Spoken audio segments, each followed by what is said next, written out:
So, ang topic po natin ngayon ay ang intercessory prayer o ang pagdarasal para sa iba. Bago ko po simulan, manalangin po muna tayo. Let's pray. Dear God, Heavenly Father, maraming salamat po dahil binigyan mo po ako ng pagkakataon na makapagsalita dito at mag-share ng inyong holy word. Nawa po ang mensahe ito ay tumatak po sa aming puso at isipan. Patawarin niyo po kami sa aming pagkakulang at pagkakasala sa inyo. In Jesus' name we pray. Amen. Ano nga ba ang panalangin? Ang panalangin ay isang paraan para makipag-communicate kay God. Isa rin po itong mahalagang aspeto ng ating pananampalataya na hindi lamang tungkol sa sarili natin, kundi pati na rin sa ating kapwa. Ang prayer ni Job ay hindi lang tungkol sa kanyang sariling kalagayan, kundi tungkol din sa kapakanan ng iba. This shows us that our prayers have power, not only when we ask for ourselves, but when we intercede for others.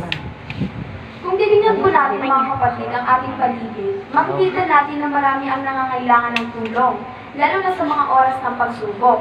May mga tao na nawala ng pag-asa, may mga naguguluhan, at may mga nangangailangan ng spiritual healing. As followers of Christ, we are called to be agents of His love and grace. When we pray for others, especially those who are hurting or lost, we are bringing them to Jesus. We show compassion and love for them. Pagmahal mo, panalangin mo. Minsan, masyado tayong nakatuon sa sarili nating mga problema, pero tinuturuan tayo ng Diyos na ipanalangin din ng iba. Sabi po sa 1 Thessalonians 5:16 to 18, rejoice always, pray continually, give thanks in all circumstances, for this is God's will for you in Christ Jesus. But this verse doesn't just mean that we should ask for ourselves, but it's an encouragement to pray for others as well. We can intercede for the brokenhearted, for those who are struggling in sin, for the lost, and for the sick. God hears all our prayers, and He wants us to pray for others with the same passion and concern as we do for our own needs. Sabi po sa 1 Timothy 2 verse 1, I urge, then, first of all, that petitions, prayers, intercession, and thanksgiving be made for all people. Ito ay nagpapakita na ang panalangin natin ay hindi lamang para sa ating mga sarili. Tinuturuan tayo ni Pablo na magdasal tayo para sa lahat, mga kaibigan, pamilya, at pati na rin sa mga taong hindi maganda ang trato sa atin. Katulad ni Jesus, tayo ay tinawag na magdasal para sa iba, hindi lang para sa ating mga pangangailangan. When we pray for others, it changes something within us. We become more selfless, more compassionate, and our faith becomes stronger. As we ask God to help others, we grow closer to Him. Hindi po ba mga kapatid kapag tayo nagdarasal para sa ibang tao, natututo tayo magbigay ng higit pa sa atin sa mga sarili? We start to see others through the eyes of Christ, and we understand that we are all part of one big family. In James 5 verse 16, Jesus said, therefore confess your sins to each other, and pray for each other so that you may be healed. Kapag tayo ay nagdarasal para sa iba, hindi lang sila ang binabago ng Diyos, kundi pati tayo.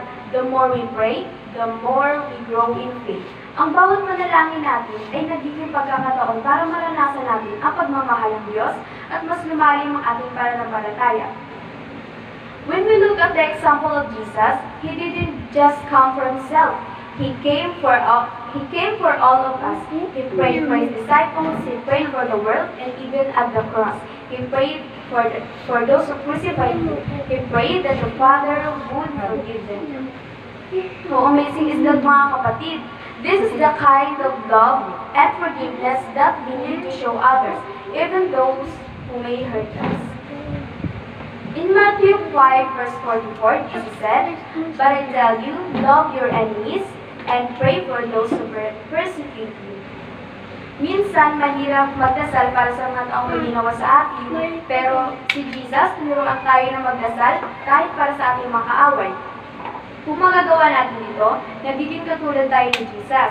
It's It's not easy, but it's a powerful way to show God's love. Ang tunay na pagmamahal ay ipinapakita hindi lamang sa taong mabait sa atin, kundi pati na rin sa mga hindi magandang trato sa atin. Meron po isang pangyayari mga kapatid. Napanood ko lang po siya sa FB. Isa po siyang lalaki, taga Davao po, Seventh-day Adventist, literature evangelist, at breadwinner po siya ng pamilya. Siya po ay nakatira po sa kanyang lolo at habang po nagmamaneho siya, binaril po siya sa ulo at siya po ay namatay. At habang na-interview po yung lolo niya, nilalarawan niya po yung apo niya na sa mabuting tao, gano'n. Tapos, ang sabi lang po ng lolo is, pinapatawad niya na po yung gumawa na sa kanya. So, tapos ang sabi po ng lolo is, hindi na daw po sila magsasampa ng kaso. Ang gusto lang po ng lolo is, magbago yung tao na yun. Amen. So, siguro kung parents tayo, ang hirap po siguro ng mga kapatid kung pinatay yung anak natin, di ba? Pero, na-amaze po ako kasi napatawad niya po yung tao na yun. Kaya mga kapatid, dapat ay matuto tayo mag-forgive sa lahat. That Jesus, na-forgive niya tayo sa ating mga sin because God loves us. Sabi nga po sa John 3:16, For God so loved the world that He gave His only begotten Son, that whosoever believeth in Him should not perish but have everlasting life. There is a story in the Bible about a man named Stephen, who while being stoned to death, prayed for the people who were killing him. He asked God to forgive them, just as Jesus did on the cross. Ang ganitong klaseng pagmamahal at pagpapatawad ay makikita lamang natin sa isang pusong malapit kay Jesus. And we too are called to have the same heart for others. Kaya po mga kapatid, dapat ay patawarin na natin ang mga may ginawa sa ating mali at ipanalangin natin sila. Buwaan ko pa. In Ephesians 6 verse 18, and pray in the Spirit on all occasions with all kinds of prayers and requests. Be alert and always keep on praying for all the Lord's people. Tinuturuan tayo na hindi tayo magdasal para lang sa ating sarili. Tayo ay bahagi ng isang komunidad at bilang katawan ni Kristo, kailangan nating magdasal para sa isa't isa. We should lift each other up in prayer. Ang panalangin para sa ibang tao ay nagpapalakas sa ating komunidad at nagpapalakas sa ating pananampalataya. Through prayer, we can ask God to heal the sick, strengthen the weak, and give hope to the discouraged. In Luke 15 verse 10, Jesus said, Therefore, there is joy in the presence of the angels of God over one sinner who repents.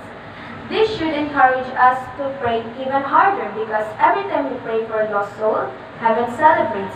Our prayers have eternal significance.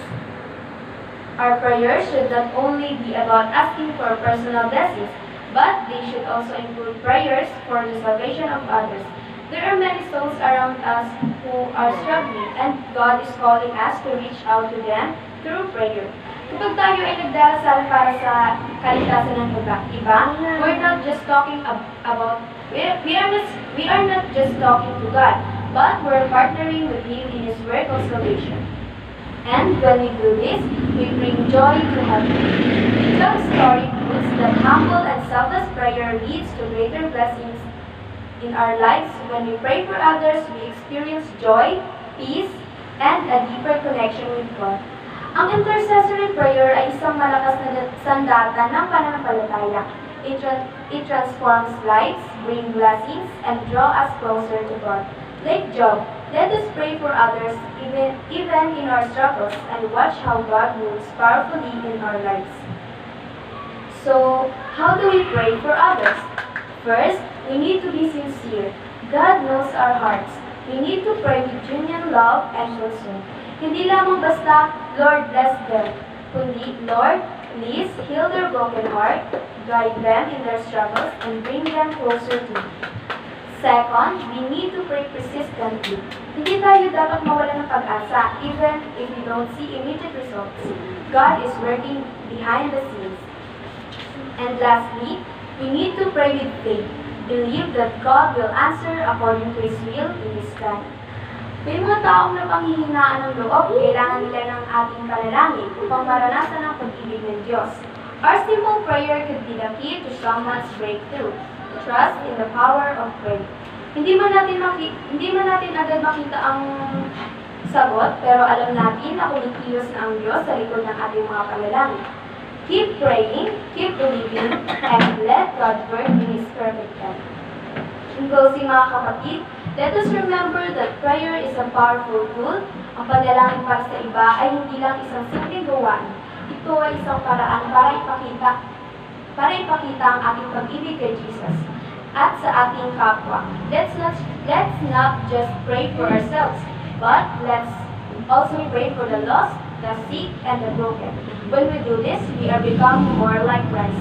Kaya ngayon, magdasal tayo hindi lang para sa ating sarili, kundi para sa mga tao na sa ating paligid, lalo na sa mga nangangailangan ng tulong, pagpapatawad, at kaligtasan, trusting that God is at work and knowing that every prayer is heard by our loving Father. Maraming salamat po at naway maging inspirasyon sa lahat ang kapangyarihan ng pagdarasal para sa iba. Amen.